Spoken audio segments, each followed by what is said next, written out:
The sky over occupied Europe, 1,943. 20,000 feet above the frozen earth, a young American sits alone in the most dangerous position on any B-17 flying fortress.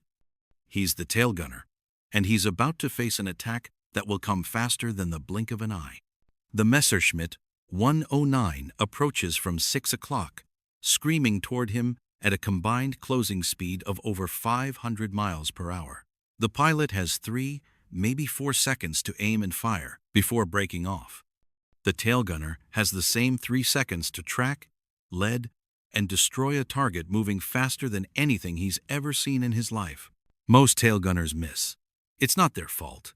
The human eye simply isn't designed for what's being asked of it.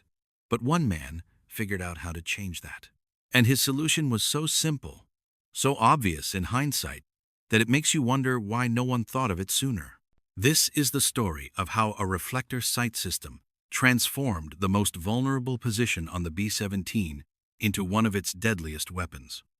But to understand why this innovation mattered so much, we need to understand just how desperate the situation had become. Let's go back to the beginning. The B-17 Flying Fortress earned its name from the defensive firepower it carried. 1350 caliber machine guns bristling from every angle, designed to create an impenetrable sphere of fire around the aircraft. At least, that's what the pre-war planners believed. Reality over the skies of Germany told a very different story. The tailgun position was supposed to defend the most critical approach vector. German fighter pilots knew that the bomber formations were most vulnerable from behind and below. The tail gunner was the last line of defense, the final guardian standing between a successful mission and catastrophe. But the position itself was a nightmare. Imagine crawling through the narrow fuselage of a B-17, past the waist gunners, past the tail wheel, into a space so cramped you can barely turn around. It's freezing. At altitude, temperatures drop to 40, sometimes 50 degrees below zero. Your heated suit helps, but your hands are still numb. The oxygen mask covers your face, misting your goggles with every breath. You're sitting on a bicycle seat, hunched over your guns, staring through a ring and bead sight that looks like something from a duck hunting rifle.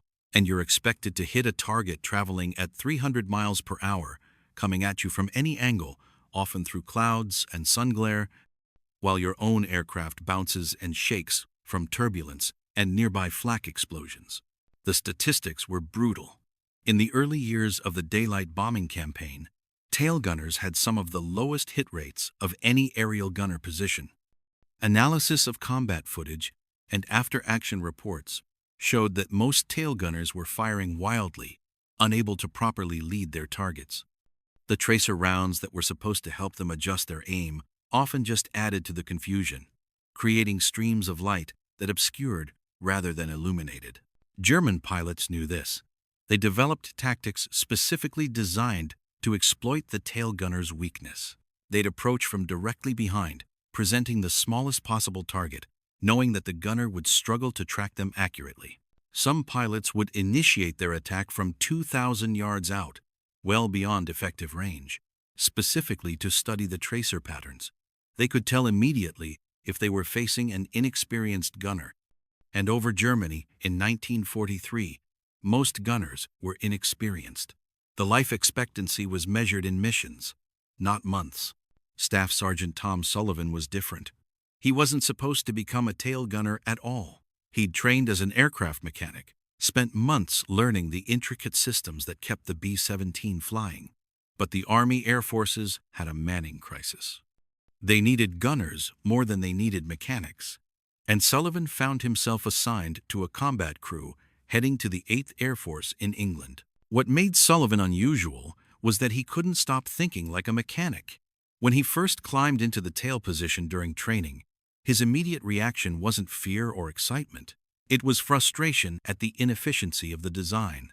The ring and bead sight required him to align 2 points with a moving target, while compensating for his own aircraft's movement, the target's movement, and the ballistic drop of the rounds. It was asking the human brain to perform calculus at combat speed.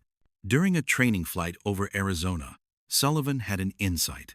He'd been struggling to track a towed target sleeve, his tracers consistently falling behind. Between runs, waiting for the tow plane to come around again, he was fiddling with a small mirror from his personal kit, something he used for shaving. The sun caught it, reflected into his eyes, and suddenly he saw the tow plane's reflection perfectly framed. That's when it clicked. The problem wasn't just the sight. It was that the gunner's eye, the sight, and the target had to align perfectly in three-dimensional space while everything was moving. But what if you could create a sight where the aiming point appeared to be projected onto the target itself, where the natural parallax of the human eye worked with you instead of against you? Sullivan knew about reflector sights. The British had been experimenting with them for years, and some American fighters were starting to receive them. The principle was simple: project illuminated reticle onto a curved glass reflector positioned in front of the pilot's eye. When properly calibrated, the aiming point would appear to float in space at a set distance, eliminating parallax error and making it far easier to track moving targets. But nobody was putting reflector sights on bomber gun positions. The technology was considered too delicate, too expensive, too power-hungry for widespread deployment.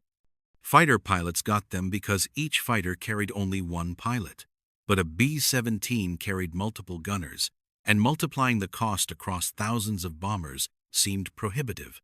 Sullivan thought this was insane. The tail gunner had one job: stop enemy fighters from destroying the bomber. If better sights improved hit probability by even 10%, the investment would pay for itself in saved aircraft and saved lives. But he was a sergeant, and sergeants don't set procurement policy. So he built his own, using materials scrounged from the base motor pool and the optical workshop. Sullivan constructed a crude reflector sight. The curved glass came from a broken aircraft instrument.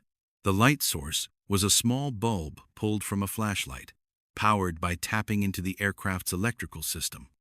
The reticle itself was etched onto a small piece of clear plastic using techniques he'd learned in machining school. It was ugly. It was unauthorized. It looked like something held together with wire and hope. But when Sullivan tested it on the range, the results were undeniable. His accuracy improved immediately. Not by 10%, not by 20%. His hit rate tripled. The improvement came from several factors working together.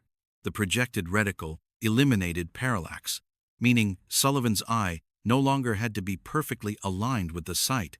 He could move his head slightly, and the aiming point stayed true. The illuminated reticle was visible in all light conditions, unlike the ring and bead, which disappeared in sun glare or clouds.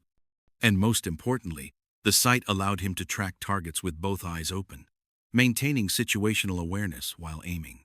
Sullivan's squadron gunnery officer noticed the improvement immediately. During a training exercise, Sullivan's target scores were so much higher than the other tail gunners that at first they thought he was cheating somehow.